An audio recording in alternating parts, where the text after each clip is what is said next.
Well, it happened again. We got broken into. Except this time, it was right in the front of my driveway while I'm in the driveway. I can't make this story up. Zach, you haven't had a chance to hear this yet, right? No, I only heard it bits and pieces from Tim, and that was it. Okay, so I have this truck up front here. Let's go up front. I'm going to show you exactly what happened. So I was getting ready to head up north, right? Yeah. I got a whole load of lumber on the back of that truck. Yeah. Just got it all piled down, loaded up. I got all of the food loaded up into the back of the truck. So I'm coming in and out of the house constantly, right here from this door. And I've got the truck parked right here.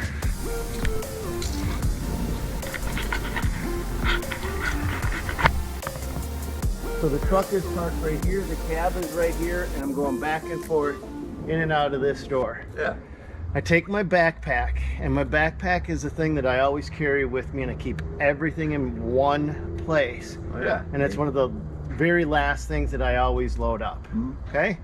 So I've got my wallet in my backpack with my credit cards. I've got my passport in my backpack. And because I've had some really bad experiences traveling, I have $1,000 in cash in my wallet. And I know that's a lot, and people are going to be like, that's excessive. But if you've ever been stuck in Hoboken, some town that you don't know where you're at, and your credit card's like, fraud alert, you're really not in Des Moines, Iowa, and you are. You're wherever, because I've had that where I've used mine over in Wisconsin. Come over here to Minnesota, declined. It's like, going up north to film. And I got all of my cameras in one spot. I have like 7 GoPro 7s plus 2 or 3 GoPro 8s. So my backpack, I legitimately keep it right under my armrest. So even as I'm driving, my hand is on it. Yeah. I put that in the truck. I turn around, and this is how long it takes. I walk from my truck here over to the door. I open up the door. I grab 2 dogs by the collar. Yeah. Get a leash on them so they're not running through the neighborhood. Probably takes me 60 seconds to 2 minutes, maybe. You've done it before, so it's... Yep, because the dogs are the last thing. I'm not going to keep dogs in a hot truck, so they're the absolute last thing. I put the dogs in the truck, which is parked right here, and I'm like, where's my backpack? What is your dog?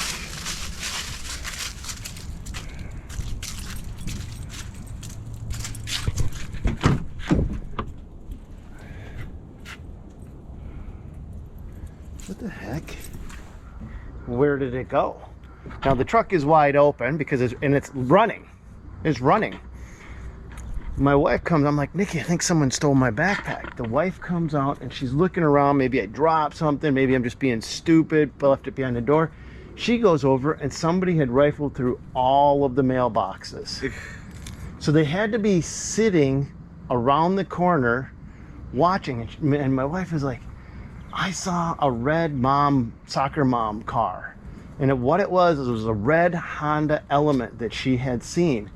And when I went in, they had driven, grabbed everything out of the mailboxes, stole everything out of those mailboxes, drove past my truck, opened that up, and grabbed everything out of my truck. Now the cab of the truck, unfortunately, was over here.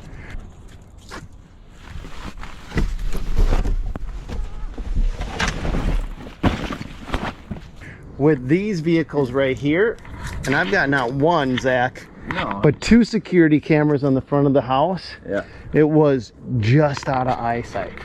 Our mail was stolen. She had put checks out into the mail, and here's what the police officer told us.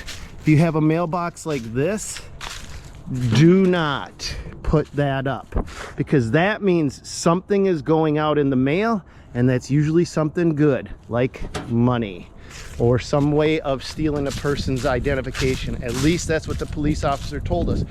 The police officer also told us that there's security cameras everywhere around cash registers, so if people start to use the credit cards and the checks, we can ID them through that. And about 2.5 hours later, I get a knock on the door. And this guy shows up and he says, "Hey, are you missing any mail?" And I'm like, "Yeah." And I explained to him how we just got broken into. They stole our mail. They stole all my credit cards. They stole my checkbook. They stole everything that I had. And he's like, "Well, what time did this happen?" And I'm being so paranoid. I had looked at the exact time that this whole thing had went down. Yeah. And it was between 2:30 and 2:43. Because I knew right to the dot, because I was in and out, and as soon as everything went missing, I looked at that clock, and it was 2:49 when I looked at the clock.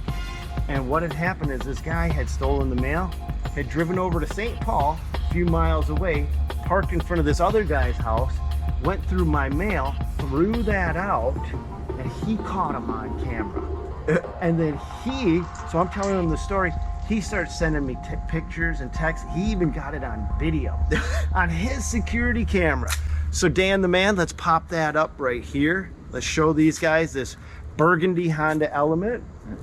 And we lost, what, 7, 8 GoPros, a couple $1,000. And, yeah, at least. And I had to change every single one of my accounts. Yeah, I just went through that dog scam. Oh my you didn't even get a dog out of it. This happened just 2 weeks ago or 3 weeks ago. Not even. Yeah, they wanted $1,500 to ship the dog. We already had sent them $6 something for the dog. She drove of it to West Virginia, and then the van broke down on it. So then she got to get that fixed, and drive back, all in the course of a weekend. Was there even a dog kennel there? When she got there, she called them, and they're like, "We already shipped the dog." It's like she filed 2 police reports and all that other stuff. And they wanted an extra. So you bought the dog, and then they said it was in shipping, and then they wanted an extra $1,500 to for ship. an insurance policy to ship the dog, just so that way if anything happened and they were covered or whatever. And we were just like, that's too much. We're not going to pay that. We'll just go down there and get the dog. So I stayed home with the kids. She took a friend and went down there. And then That was like a 14-hour drive for her. She basically did it with like little to no sleep. But she went down there one day and then back up to Chicago to stay with her friends in Chicago for at least the night, and then drove home the rest of it.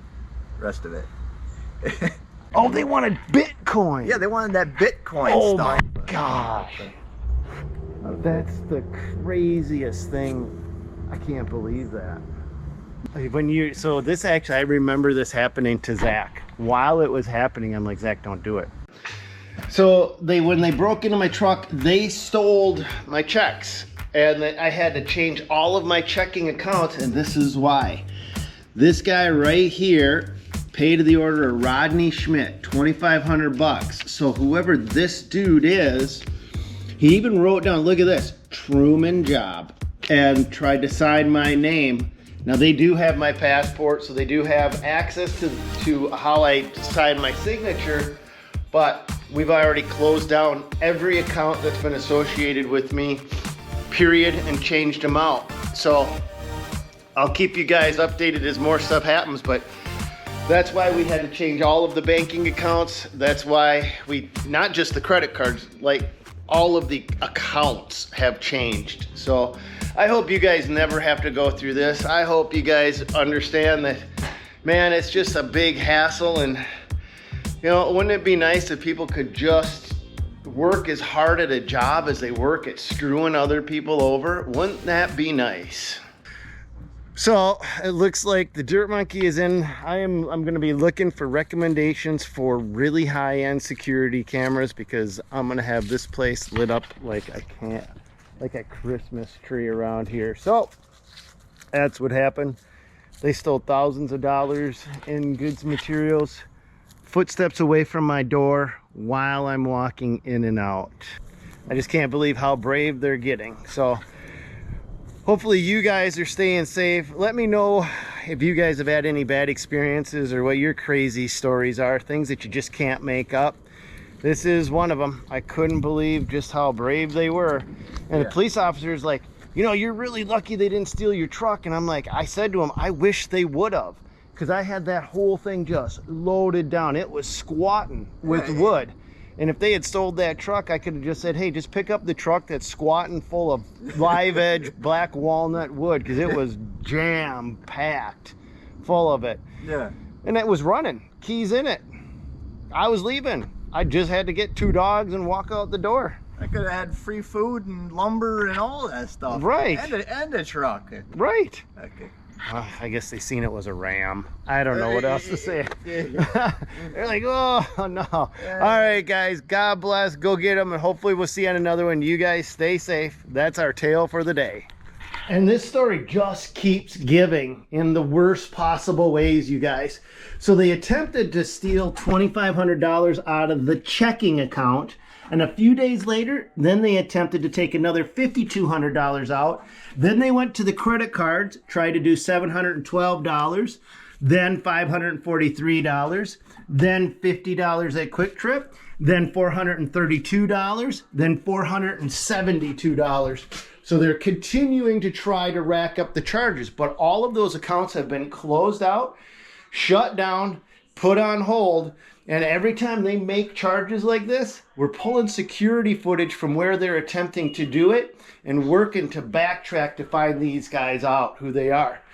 So that's our story. I want to hear from you guys. Have you guys ever had something like this happen, or been scammed like Zach and I have been scammed on different occasions? Because it seems like it's just getting worse and worse. But let me know. God bless you guys. Go get them. And stay safe, you guys. Just stay safe.